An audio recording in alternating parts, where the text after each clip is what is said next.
ಅವ್ರನ್ನ ಸಂಪೂರ್ಣ ಮೂಲೆಗೆ ತಳ್ಳಿಬಿಟ್ಟಿದ್ದೀರಲ್ಲ.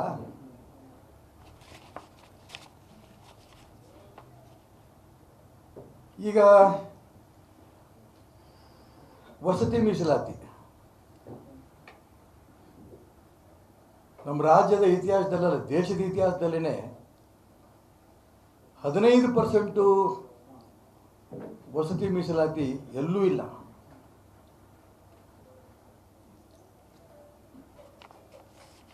ಮತ್ತು ಸುಳ್ಳು ಹೇಳಕ್ಕೆ ಶುರು ಮಾಡಿದ್ದಾರೆ. ಕೇಂದ್ರ ಸರ್ಕಾರದಲ್ಲಿ 15% ಮೀಸಲಾತಿ ಇಟ್ಟಿದ್ದಾರೆ ಮುಸಲ್ಮಾನರಿಗೆ, ಅಲ್ಪಸಂಖ್ಯಾತರಿಗೆ. ಇವತ್ತು ಪ್ರಹ್ಲಾದ್ ಜೋಶಿಯವರು ಕೇಂದ್ರದ ಸಚಿವರು ಹೇಳಿದ್ದಾರೆ, ಅದು ಯಾವ ಆದೇಶ ಇದೆ ತೋರಿಸ್ರಪ್ಪ, ಎಲ್ಲೂ ಕೂಡ ನಾವು ಮೀಸಲಾತಿಯನ್ನು, ಧರ್ಮಾಧಾರಿತ ಮೀಸಲಾತಿಯನ್ನು ಇಟ್ಟಿಲ್ಲ. ಯಾಕೆ ಸುಳ್ಳು ಹೇಳ್ತೀರಿ?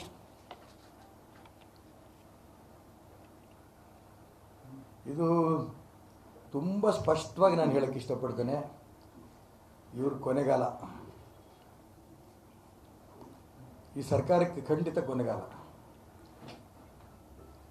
ಬಜೆಟ್ನಲ್ಲಿ, ಜನರಲ್ ಬಜೆಟ್ನಲ್ಲಿ ಅದರಲ್ಲೂ ಎಷ್ಟು ಬೇಕೋ ಕರೆಕ್ಟಾಗಿ ಅಷ್ಟು ಪಾಲು ತಗೊಂಡು, ಅದಲ್ಲದೆ 15%ನಷ್ಟು ನೀವು ವಸತಿಗೆ ಮೀಸಲಾತಿ ಇಟ್ಕೋತೀರಲ್ಲ, ಮಾಡಕ್ಕೆ ಹೊರಟಿದ್ದೀರಲ್ಲ, ಇದು ಯಾವ ನ್ಯಾಯ ಇದು? ರಾಜ್ಯದ ಜನರ ಮುಂದೆ ಇಡಿ ನೀವು, ಇಂತಿಂಥ ಕಾರಣಕ್ಕೆ ಮುಸಲ್ಮಾನರಿಗೆ ನಾವು ಎಲ್ಲ ಆದ್ಯತೆಗಳು ಕೊಡ್ತಾ ಇದ್ದೇವೆ. ಇಲ್ಲ ಒಪ್ಕೊಂಬಿಡಿ, ಆ ಮುಸಲ್ಮಾನರು ಓಟ್ ಇಲ್ಲ ಅಂದರೆ ನಾವು ಬದುಕಲ್ಲ, ಹಿಂದೂಗಳು ಓಟ್ ನಮಗೆ ಸಿಗಲ್ಲ, ಹಿಂದುಳಿದವರು ದಲಿತರು ಮುಂಚೆ ಮಾಡ್ತಿದ್ರು, ಅವರು ನಮಗೆ ಕೈ ಬಿಟ್ಟರು, ಹಾಗಾಗಿ ಅವ್ರಿಗೆ ಗುಲಾಮರಾಗ್ಬಿಟ್ಟಿದ್ದೀವಿ ಸಾಬ್ರಿಗೆ. ನಾವು ಉಳಿಬೇಕು, ನಮ್ಮ ಉಳಗಾಲ ಉಳಿದಿರೋದೇ ಮುಸಲ್ಮಾನರಿಂದ. ಅದಕ್ಕೋಸ್ಕರ ನಾವು ಬಜೆಟಲ್ಲೂ ಡಬಲ್ಗಿಂತ ಜಾಸ್ತಿ ಮಾಡಿದ್ದೀವಿ. ಈಗ 15%ಗಿಂತ ವಿಶೇಷವಾದ ವ್ಯವಸ್ಥೆ ಮಾಡಿಕೊಡ್ತಾ ಇದ್ದೀವಿ. ಹಾಗಾಗಿ ನಮ್ಮ ಹಿಂದೂಗಳು ಓಟೇ ಬೇಡ, ಹಿಂದುಳಿದವ್ರದ್ದು ದಲಿತರದ್ದು ಓಟೇ ಬೇಡ, ಮುಸಲ್ಮಾನರು ಓಟೇ ನಮಗೆ ಸಾಕು ಅನ್ನೋಂಥ ಮಾತು ನೇರವಾಗಿ ಹೇಳಿಬಿಟ್ರೆ ನಿಮಗೆ ರಗಳೇ ಇಲ್ಲ ಅನ್ನೋಂಥ ಮಾತನ್ನು ಹೇಳ್ತಾ, ಇನ್ನು ಮುಂದೆ ಸಂವಿಧಾನ, ಅಂಬೇಡ್ಕರ್ ಈ ಹೆಸರುಗಳು ಹೇಳಬೇಡಿ.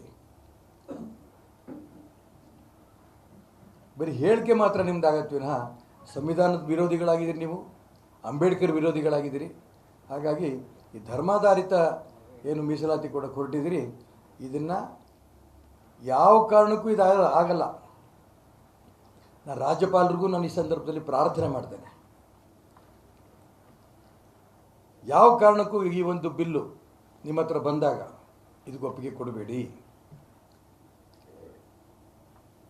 ರಾಷ್ಟ್ರಭಕ್ತ ಬಳಗದಿಂದ, ಅದೇ ರೀತಿ ಬ್ರಿಗೇಡಿಂದ, ಕ್ರಾಂತಿವೀರ ಬ್ರಿಗೇಡಿಂದ ಇಡೀ ಕರ್ನಾಟಕ ರಾಜ್ಯದಲ್ಲಿ ಈ ಒಂದು ಮುಸಲ್ಮಾನರಿಗೆ ಮೀಸಲಾಗಿರ್ತದೆ 15% ವಿರೋಧ ಮಾಡಿ ನಾವು ಸಹಿ ಸಂಗ್ರಹ ಮಾಡಿ ಜನರ ಅಭಿಪ್ರಾಯವನ್ನು ರಾಜ್ಯಪಾಲರಿಗೆ ಕಳಿಸ್ತೇವೆ.